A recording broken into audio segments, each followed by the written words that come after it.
Hello guys, അപ്പോൾ ഇന്നത്തെ live അപ്ഡേറ്റ്സിലേക്ക് സ്വാഗതം. ഇന്ന് രാവിലെ തന്നെ കിച്ചണിൽ പൊരിഞ്ഞടി നടക്കുകയാണ്. രാവിലെ നൂറയുടെയും നെവിൻ്റെയും ഒരു ട്രിപ്പ് അടി കഴിഞ്ഞു.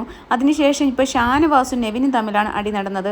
അപ്പോൾ എന്താണെന്ന് വെച്ച് കഴിഞ്ഞാൽ ഇന്നലെ തന്നെ അവർ 2 നേരമാണ് ഫുഡ് കഴിച്ചത്. രാത്രി ഡിന്നർ ഉണ്ടാക്കിയില്ല. രാവിലത്തെ ഫുഡ് ഉച്ചയ്ക്ക് കഴിച്ചു. അത് കഴിഞ്ഞ് ഉച്ചയ്ക്കത്തെ ഫുഡ് ഒരു 6 മണിയായപ്പോൾ കഴിച്ചു. പിന്നീട് ഫുഡ് ഉണ്ടാക്കിയില്ല. കാരണം എന്ന് പറഞ്ഞാൽ ടാസ്ക് ഉണ്ടായിരുന്നു എന്നുള്ളതാണ് കാരണം. പലതവണയും ടാസ്ക് ഉണ്ടായിരുന്നപ്പോൾ ഇവരെല്ലാം ഒരുപാട് പേര് 20 പേരും 18 പേരും ഒക്കെ ഉള്ളപ്പോൾ തന്നെ ഫുഡ് ഉണ്ടാക്കുന്ന ആൾക്കാരായിരുന്നു ഇവരൊക്കെ. അത് അനുമോളും മറ്റുള്ളവരാരായാലും. ഇപ്പോൾ ഇവർ 3 പേരും ക്യാപ്റ്റന്മാരായി. ഈ 3 പേരും ക്യാപ്റ്റന്മാരായ 3 പേരും തന്നെ കിച്ചൺ അങ്ങ് ചെയ്യാമെന്നും പറഞ്ഞ് ഏറ്റു. അത് ഏറ്റില്ലായിരുന്നെങ്കിൽ മറ്റുള്ളവർക്ക് ചെയ്യാമായിരുന്നു. പക്ഷേ ഫുഡ് കൃത്യമായ സമയത്ത് ഇവർ ഉണ്ടാക്കുന്നില്ല. അത് പ്രധാനമായിട്ടും കാരണക്കാരൻ നെവിൻ തന്നെയാണ്. നെവിൻ എന്തോ ഒരു പേഴ്സണൽ ഗ്രഡ്ജ് പോലെയാണ്. ഇവർക്ക് ഫുഡ് ഉണ്ടാക്കി കൊടുത്തിട്ട് നമുക്ക് എന്ത് കാര്യം, എന്തിനാണ് ഇവർക്കൊക്കെ ആവശ്യമില്ലാതെ ഫുഡ് ഉണ്ടാക്കി കൊടുക്കുന്നത് എന്നുള്ളൊരു മെൻറ്റാലിറ്റിയാണ്. അപ്പോൾ രാവിലെ നൂറയ്ക്ക് ഇന്നലെ രാത്രിയൊക്കെ ഫുഡ് എല്ലാവരും കഴിക്കുക കിടന്നെയാണ്.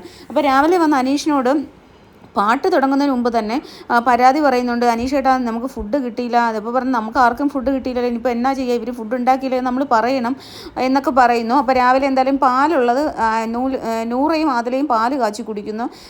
പിന്നെ നമ്മുടെ അനീഷേട്ടൻ കട്ടൻ ചായയും ഇട്ട് കുടിച്ചു, സുലൈമാനി. അപ്പോൾ ഇട്ട് കുടിച്ചതിന് ശേഷം പിന്നീട് പാട്ട് വന്നു. പാട്ട് രാവിലത്തെ മോർണിംഗ് സോങ് കഴിഞ്ഞതിന് ശേഷം ഇവർ കിച്ചണിൽ കയറാതെ വീണ്ടും പോയിട്ട് ആരിനൊക്കെ വീണ്ടും പുതപ്പ് മൂടി കിടക്കുന്നു.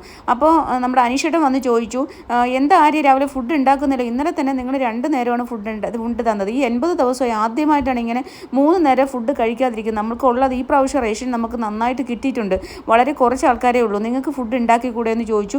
അതിനുശേഷം പിന്നെ അക്ബർ വന്നു. അങ്ങനെ ഒരു സംസാരമായി. ഇപ്പോൾ നൂറ അതിനകത്ത് ഏറ്റുപിടിച്ചു. അങ്ങനെ കുറച്ച് സംസാരം നടന്നു.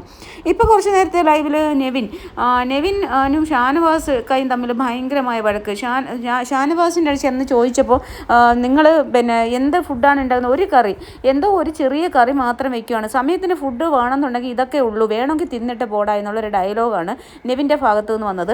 അപ്പോൾ ഉടനെ ഷാനവാസ് ഒക്കെ പറഞ്ഞു, നിൻ്റെ ചെറ്റ വർത്തമാനം നിൻ്റെ കയ്യിൽ മതിയടാ ചെറ്റ എന്നൊക്കെ പറഞ്ഞിട്ട് നല്ല ഭയങ്കരമായിട്ട് അങ്ങോട്ടും ഇങ്ങോട്ടും നല്ല അടിപൊളിയായിട്ടൊരു അടി നടക്കുന്നുണ്ട്. നല്ല അടിപൊളി അടി നടക്കുമ്പോൾ ഇല്ല, അടി കണ്ടിട്ട് നമുക്ക് ഇഷ്ടപ്പെടുന്ന രീതിയിലല്ല, അതൊരു കണ്ടൻ്റ് ആണല്ലോ. അപ്പോൾ നമ്മൾ റിവ്യൂ പറയുന്നവർക്ക് ഒരു കണ്ടൻറ്റ് കിട്ടിയാൽ വലിയ സന്തോഷമാണല്ലോ. ഇപ്പോൾ അധികം കണ്ടൻറ്റ് ഇല്ലാണ്ടിരിക്കുക. അപ്പോൾ എന്തായാലും ഒരു നല്ല വഴക്ക് നടക്കുന്നുണ്ട്. അപ്പോൾ അനീഷ് അതിൻ്റെ ഇടയ്ക്ക് കയറി പിന്നെ പോട്ടെ കുറച്ച് നേരം മിണ്ടാതിരുന്നു. അപ്പോൾ പിന്നെ അനീഷിൻ്റെ നേരെ വരുന്നുണ്ട്.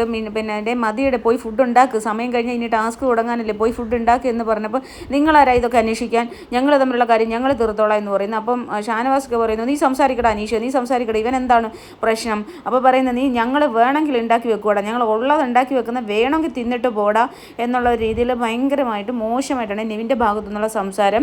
അപ്പോൾ ഷാനവാസൊക്കെ നന്നായിട്ട് റേസ് ചെയ്യുന്നുണ്ട്. നീ ആരാടാ ഇതൊക്കെ പറയാം? അപ്പോൾ ചോദിക്കുന്നു, ഹു ആർ യു? പിന്നെ അപ്പോൾ പറഞ്ഞു, നീ ആരാടാ? അങ്ങോട്ട് അടിയും വക്കൊന്നും ഉണ്ടാവത്തില്ല, പക്ഷേ എന്നാലും അങ്ങോട്ടും ഇങ്ങോട്ടും ചെറ്റത്തരവും നീ പോടാന്നോ നീ ആരാടോന്നോ അങ്ങനെയൊക്കെയുള്ള സംസാരങ്ങളൊക്കെ വന്നു. എന്തായാലും നടുക്ക് തന്നെ അനീഷേട്ടൻ നിന്നവരെ 2 പേരെ സോൾവ് ആക്കിയിട്ട് ഫുഡ് ഉണ്ടാക്കാൻ, കാരണം വീണ്ടും ലേറ്റ് ആകുമ്പോൾ എപ്പോഴാണ് ടാസ്ക് നടക്കുക എന്നറിയാൻ പറ്റില്ലല്ലോ. അപ്പോൾ എത്രയും പെട്ടെന്ന് ഉണ്ടാക്കും എന്ന് പറയുന്നുണ്ട്. രാവിലെ അനീഷേട്ടനോട് ചേർന്നിട്ടാണ് ദോശയൊക്കെ തന്നെ ഉണ്ടാക്കിയത്.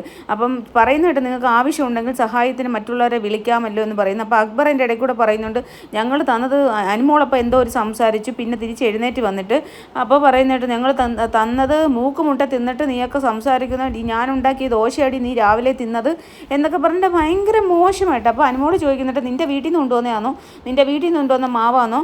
5 വയസ്സുള്ള കൊച്ചുങ്ങൾക്ക് വരെ പിന്നെ ദോശ ഉണ്ടാക്കാൻ പറഞ്ഞാൽ ദോശ ഉണ്ടാക്കാൻ അറിയാം, നീയൊക്കെ കിച്ചൺ ടീമിൽ കയറിയിട്ട് എന്താണ് കാണിക്കുന്നത് എന്നൊക്കെ ചോദിച്ചാൽ അങ്ങോട്ടും ഇങ്ങോട്ടും നല്ല സംസാരം നടക്കുന്നുണ്ട്. എന്തായാലും ഷാനവാസൊക്കെ നന്നായിട്ട് നെവിന് കൊടുത്തു. നെവിനും ഒട്ടും വിട്ടുകൊടുത്തില്ല. അങ്ങോട്ടും ഇങ്ങോട്ടും നല്ലൊരു പൊരിഞ്ഞടി തന്നെ ആയിരുന്നു. ഇപ്പോൾ എന്തായാലും ടാസ്ക് തുടങ്ങാൻ പോവാണ് ഗൈസ്.